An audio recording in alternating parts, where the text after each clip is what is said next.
il est important de ne pas surévaluer et surestimer le rôle de l'environnement et de l'éducation. Et d'accorder toute son importance à ce que les gens portent en eux-mêmes.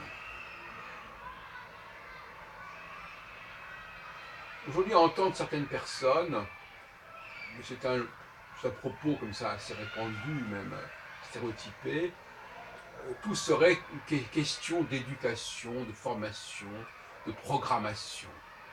Programmation, je veux dire, après la naissance. Après la naissance. Alors qu'en fait, il y a une dimension génétique. Et alors justement, c'est un peu un tabou, là, parce que génétique, ça veut dire qu'il y a des inégalités. À la naissance même, déjà, les gens sont inégaux. Je crois que le XXIe siècle va se débarrasser de ces explications de sociologie de bas étage, où l'on croit surtout de politique de bas étage, où l'on croit, on veut faire croire aux gens que l'on peut faire des miracles par le biais de l'éducation et de la formation. En fait, quand on est, déjà, presque tout est joué sur ce point-là, au niveau des potentialités et des appartenances. Et Bourdieu a popularisé cette idée, n'est-ce pas, que selon les groupes humains, les groupes sociaux, on avait plus de chances de ceci ou cela. Mais c'était un petit peu le problème de la poule et de l'œuf. Ces groupes sociaux sont aussi liés à des phénomènes génétiques, à des phénomènes extrêmement anciens et qui sont en nous-mêmes. Le cas juif est intéressant à ce sujet. Les juifs sont une toute petite minorité dans le monde. C'est dérisoire. Comparé à la minorité, enfin, comparé aux femmes. Alors, les femmes seraient au moins aussi nombreuses que les hommes, c'est quand même pas mal de monde et pas mal de probabilités, pas mal de diversité, de possibilités. Et les juifs seraient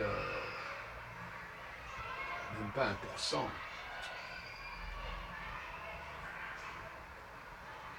Et quand on voit les résultats, on s'aperçoit quand même qu'il ne faut pas rêver, n'est-ce pas ? La part des juifs sur le plan de la création, de la recherche, de ces quelques millions de juifs dans le monde, est nettement supérieure à la part de ces milliards de femmes. Alors on va nous raconter que ceci ou cela, mais enfin, sur des milliards, enfin soyons statisticiens, sur les milliards, les chances que des conditions idéales, favorables existent, elles sont quand même très élevées. Il ne faut pas exagérer. Alors donc on veut nous expliquer, n'est-ce pas, que... Alors c'est amusant parce que il y a 100 ans on nous disait ça, il y a 50 ans on nous disait ça, et en 2016 on continue à nous dire ça.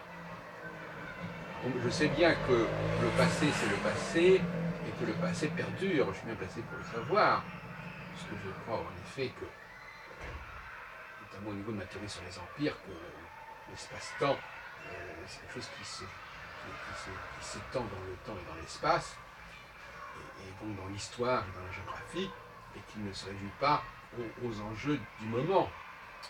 Mais tout de même, je pense qu'en tant que juif, et on sait très bien ce que l'on doit aux juifs, et ce fameux trio dont on parlait déjà il y a 50 ans, Einstein, Freud et Marx, mais on pourrait rajouter quantité de gens. Autant ces juifs, depuis leur émancipation en France, mais pour ne prendre que cet exemple, donc depuis 220 ans, hein, comme si rien n'avait été fait avant, c'est ridicule. Mais autant ces juifs, je ne parle pas de la masse des pratiquants, c'est pas ça dont je parle. Je parle de ce que j'appelle la masse, le judaïsme féminin. Non, je parle du judaïsme masculin, le judaïsme créateur, le judaïsme innovateur, le judaïsme de la recherche. Eh bien, voilà, depuis le XVIIIe siècle, il a quand même montré ce qu'il était capable de faire. Et au-delà même de ce qu'on pouvait imaginer d'ailleurs. Alors que les femmes, elles stagnent, elles piétinent misérablement. Elles occupent bien entendu quantitativement beaucoup de choses, elles occupent certaines professions qu'on leur avait peut-être à tort en effet refusées. Pourquoi est-ce qu'on leur avait refusé ces professions? Parce que ces professions étaient beaucoup plus complexes à gérer autrefois. Elles étaient moins accessibles, elles étaient plus compliquées. La simplification du travail, la taylorisation, l'utilisation massive des ordinateurs, etc., fait que les femmes n'ont plus aucun problème à travailler. Le travail est devenu de plus en plus automatique et robotisé. Donc elles s'inscrivent parfaitement dans ce champ-là.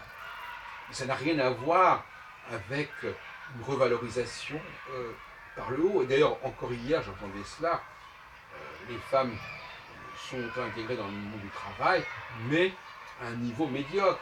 C'est reconnu. C'est reconnu. On dit qu'il y a une seule femme dans les patrons du CAC 40, etc. Donc, elles peuvent être payées aussi bien, elles peuvent être envahissantes dans un certain nombre de métiers, notamment dans le domaine de l'enseignement, mais il y a le quantitatif, mais il n'y a pas le qualitatif. Et le quantitatif, on peut éventuellement l'améliorer par des procédés, par des structures, par des inventions. Mais le qualitatif, c'est quelque chose qui reste extrêmement précieux et qui leur est véritablement inaccessible. Combien de Marie Curie, c'est tenté que Marie Curie fasse référence, qui reste encore un débat, mais enfin, c'est dérisoire là. On parle d'un plafond de verre transparent qui empêcherait les femmes d'aller plus haut. Si on écoutait les femmes, on décréterait comme cela, voilà, qu'il y aurait la moitié des prix Nobel qui devraient être accordés aux femmes, par exemple. Voilà.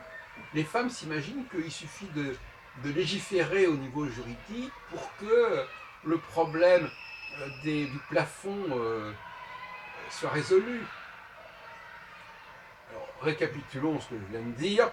Il y a un instinct viscéral qui fait notamment que les femmes ont un côté extrêmement grégaire, on ne peut pas être à la fois au four et au moulin. Elles ont un instinct de la cohérence du collectif. Je ne parle pas de la cohérence intellectuelle, mais la cohérence du collectif, la cohérence des pratiques collectives. Elles veulent préserver le tissu social,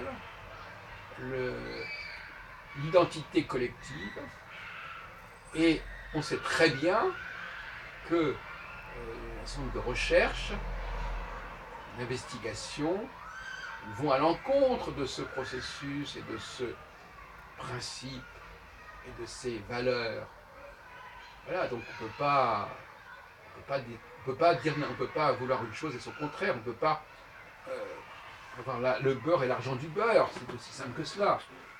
Donc il faudrait quand même qu'il y ait un certain examen de conscience, une prise de conscience, en prenant le mot conscience dans tous les sens qu'on a en français, c'est-à-dire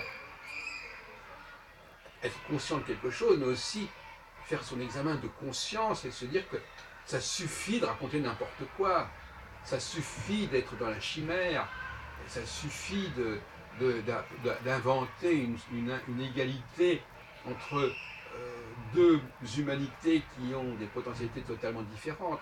On en a marre de ce discours qui est sous-tendu par la sociologie, par la pédagogie, par l'éducation, par la formation. On s'aperçoit que tout cela a des effets extrêmement limités et que ce n'est pas la potion miracle qui va résoudre le problème, si tant est qu'il y a un problème. Le problème, il est provoqué par ceux qui veulent qu'il y ait un problème. Il n'y a pas de problème, si on accepte la différence, il n'y a pas de problème.